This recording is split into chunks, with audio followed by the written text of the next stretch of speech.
periodista Héctor Estrada, que ya se encuentra aquí con nosotros en el estudio. Le saludo con mucho gusto, Héctor. Buenas noches. Hola, ¿qué tal, Hiroko? Buenas noches. Qué gusto saludarte. Igualmente, gracias por su disposición para estar aquí en corto. Pues bueno, hablando un poco del contexto, ya a grandes rasgos que introducíamos al auditorio en ello, ¿podría decirnos, Héctor, si hay algún punto de información adicional, algo que se haya sabido en las últimas horas? Sabemos que no hay, digamos, un reporte tan puntual por parte de las autoridades y que dicen la presidenta misma, ya está el caso en la fiscalía, se está investigando y pues compete a estas autoridades. Sin embargo, ¿qué es lo que se sabe allá? Ustedes que tienen pues digamos el pulso y pues el contexto mucho más integral. Pues como ustedes también saben, hay muy poca información. Lo último que ha emanado sobre este caso es que pues el personal del ejército se encuentra actualmente bajo investigación. Llama la atención que no hay un número preciso sobre responsables, como está abierta la investigación ante la Fiscalía Especializada en Derechos Humanos, pues no hay un número preciso.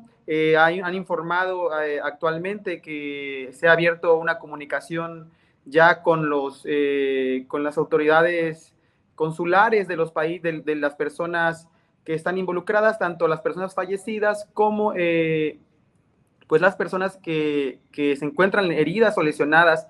En la mayoría de ellos, pues ya sabemos que son, aunque en un principio se estableció que eran personas del otro lado del mundo, ya sabemos hoy que sí hay víctimas americanas, que sí hay víctimas de Honduras, de Perú, y eso sigue siendo bastante preocupante aquí. No hay mayor información, Hiroko, fíjate que ha estado muy hermético el asunto, se ha tratado de pedir mayores datos sobre cómo sucedió, qué pasó realmente en este lamentable hecho, y parece que las primeras versiones que se vertieron el día de ayer, pues ya parecen contradictorias un poco. Al principio, las versiones que surgieron decían que la unidad que aceleró no había disparado, solamente fue una persecución, fue que se había pasado este retén y se había reportado que iba a exceso de velocidad y surgieron los disparos, y ahora pues las declaraciones ya que han emitido a través de la Fiscalía General de la República ya hablan de que hubo una agresión armada contra los elementos de la Sedena, que habían tenido un reporte de vehículos que se trasladaban de manera sospechosa por la carretera costera, como le llamamos aquí en Chiapas, y que finalmente al enfrentarse o al encontrarse con los elementos de la Sedena habían sido agredidos y ellos dispararon contra este convoy que llevaba a varios migrantes. Entonces, sí es un asunto complejo, es un asunto que habla un poco de la situación que sucede en Chiapas, de este problema del el tráfico ilegal de personas y de toda la violencia que está en la zona fronteriza de Chiapas, no solamente en lo que concierne a Tapachula, Huixla, Villacomantitlán, sino también a la frontera alta que está inmersa en frontera con Malapa, donde también hay un tráfico importante de personas y donde también este tipo de situaciones, pues, si no en la gravedad de lo que hoy conocemos y está sucediendo, ha sucedido el pasado martes, sí hay pues sí hay un tráfico con elevado riesgo para los migrantes en esta frontera sur del país. Gracias, Héctor Estrada. Hablaba hace un momento de que hay una diversificación, digamos, de las personas que piden esta situación de asilo, de refugio en la frontera. Y decía muy bien hace unos minutos también, usted, hay personas que también no solo son de nacionalidades extranjeras, sino que son las mismas personas desplazándose en este territorio. ¿Cómo han vivido, digamos, es que aquí se combinan dos cosas, tanto el flujo que ya es continuo, que ya es una realidad en la frontera de personas migrantes que piden una condición de asilo político o de refugio, y también el hecho de que hay quizá ya vuelvo, sí, y que quizá hay esta situación en que el ejército y las fuerzas de seguridad, todas, en todos los niveles, pues tienen digamos, una condición en la que vulneran a las personas, sean extranjeras o sean personas pertenecientes al territorio. ¿cuál sería pues un diagnóstico de cómo actúan frente a lo que dicen la criminalidad y que de pronto tampoco hay un hecho que asegure que no hay una colusión, digámoslo así? En ese sentido, ¿cómo podríamos analizar este caso, este y otros casos? Porque no es la primera vez que incluso en el comunicado de la Sedena primero se deslindan un poco de la responsabilidad, pues para ejercer esta fuerza letal y después salen los hechos a relucir. En Chiapas es un nudo de conflictos que, si bien parecen distantes, están bastante relacionados. Creo que lo que sucedió el pasado martes en Villa Comatitlán es resultado de una ausencia del Estado de Derecho, de excesos y de la militarización sin límites que parece haber tenido una de sus mayores consecuencias en Chiapas. Evidentemente el exceso de la fuerza del Estado, del uso de las armas contra vehículos, contra camiones de redilas, que déjame decirte, yo que no son los vehículos en los que generalmente se transportan las personas del crimen organizado. Para quienes están habitualizados, ¿cómo se llama? Para están acostumbrados o viven esta realidad en los estados del país donde hay grupos criminales que se disputan la zona o que mantienen control sobre la zona. La verdad es que no es común que utilicen el tipo de vehículos que hemos visto en las fotografías de la propia Fiscalía General de la República. No es común. Los criminales generalmente no se transportan en ese tipo de vehículos.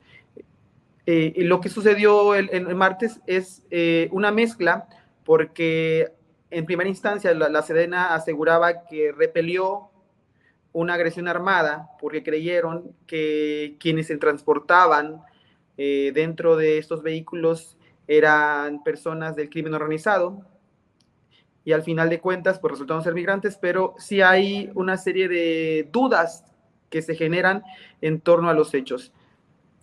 Lamentablemente, la realidad ha desbordado a la Sedena en este caso, porque estamos hablando de 6 personas fallecidas y varias más lesionadas, y bajo argumentos que no parecen tan creíbles, tan verosímiles. Entonces, sí hay una situación y que tiene que ver con esta aplicación, esta militarización, eh, este actuar de las Fuerzas Armadas en estados como Chiapas de manera excesiva, donde no hay ni fronteras entre países, ni fronteras sobre el uso de la violencia. Los propios pobladores de municipios donde se vive la violencia criminal en Chiapas han señalado ya en múltiples ocasiones a elementos de la Guardia Nacional y a elementos del Ejército como artífices de uso excesivo de la violencia, del uso de armas, fuera de todo el lineamiento constitucional. Y entonces, pues esto es un hecho que parece escandaloso, pero que sucede realmente de manera común y cada vez más recurrente en esos municipios donde las Fuerzas Armadas accionan armas, agreden a la población, a la menor provocación, y entonces tiene que ver con un descontrolado actuar de las fuerzas militares, donde ya no hay protocolos, donde ya no hay ningún tipo de Estado de Derecho, ningún tipo de garantía. Eso es lo que está sucediendo en Chiapas, es una anarquía que también involucra, un estado de anarquía que también involucra lamentablemente a las Fuerzas Armadas, a las fuerzas del Estado, y donde en medio han quedado no solamente pobladores, hoy en medio han quedado migrantes, y en medio han quedado un tráfico de personas que, nada más para que tengas una idea, en promedio anual de 2018 a 2023, en promedio se aseguraron a 4.700 personas anualmente. Solamente estoy hablando de las personas que se aseguraron en la frontera, en los municipios fronterizos de Chiapas. Entonces, es un flujo constante, es un flujo de personas que son trasladadas en camiones, en vehículos, ya no hablamos de comodidad ni de seguridad, pero que suceden, ¿no? Y entonces esas personas transitan en zonas donde no hay garantías, donde hay anarquía, y entonces, pues evidentemente es un riesgo alto que puedan terminar siendo confundidas, siendo víctimas de errores militares, y eso es algo que se debe tomar en cuenta y que debe alertar a las autoridades de todos los niveles de gobierno. Es grave lo que pasa en Chiapas, es grave lo que está pasando en un estado de excepción como este, sobre todo en la frontera, por supuesto. Así es, Héctor Estrada. Eh, por último, quisiéramos saber qué, bueno, vimos este posicionamiento del colectivo de Monitoreo Frontera Sur, quienes pues de manera permanente están ahí evaluando la situación y el contexto, y también hacen una serie de demandas. ¿Cuáles demandas consideras tú que podrían ser las urgentes? Digo, es algo claro y que lo ha desarrollado muy bien. Hay necesidad de hacer una investigación, pues, pues sea fidedigna, que vaya a los hechos y sobre todo, y muy importante destacar, esto no es un caso, lamentablemente, que sea la excepción. Al contrario, ha sido la norma estar envuelto en pues en estos hechos de violencia. Pero ¿cuál consideras que es como la mayor demanda que desde las organizaciones, la ciudadanía, incluso los medios tendríamos que posicionar? Pues justamente que hay una investigación lo más transparente que se pueda, que se permita la vigilancia de las organizaciones defensoras de derechos humanos respecto a esta investigación, porque lo que ha sucedido no es cualquier cosa. Platicaba hace poco con un colega y le decía que este hecho se da justamente a unas horas de que la presidencia de la República pidiera perdón por el uso excesivo de la fuerza del Estado hace ya bastantes años en Tlatelolco, y sucede otro, a menor escala, pero otro lamentable hecho, donde nuevamente se hace uso excesivo de la fuerza del Estado y se matan inocentes. Entonces, sí se debe dimensionar lo que sucedió en Chiapas, eh, y que esta vez fueron 6 muertos, pero recuerden que habían arriba de la unidad alrededor de más de 30 personas, 33 personas. O sea, la cifra pudo haber sido mucho más dramática, que siguen valiendo evidentemente la vida de una o de 30 personas lo mismo, pero que no se debe minimizar el hecho, que debe haber una investigación profunda y que se debe responsabilizar.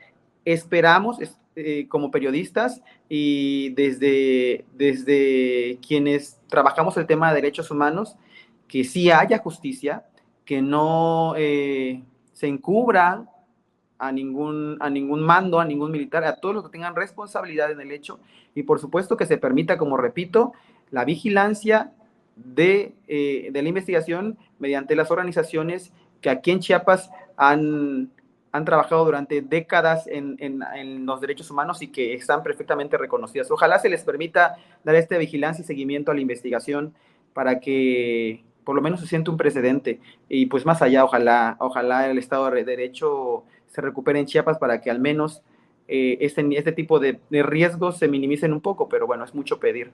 Ojalá que ese sexenio eso sea la tarea, ese es el trabajo. Así es, bueno, pues con esta situación muy lamentable vemos que independientemente del mando civil que esté al frente, las Fuerzas Armadas sin una vigilancia permanente y con perspectiva de derechos humanos, pues nos queda mucho a deber a todas las personas.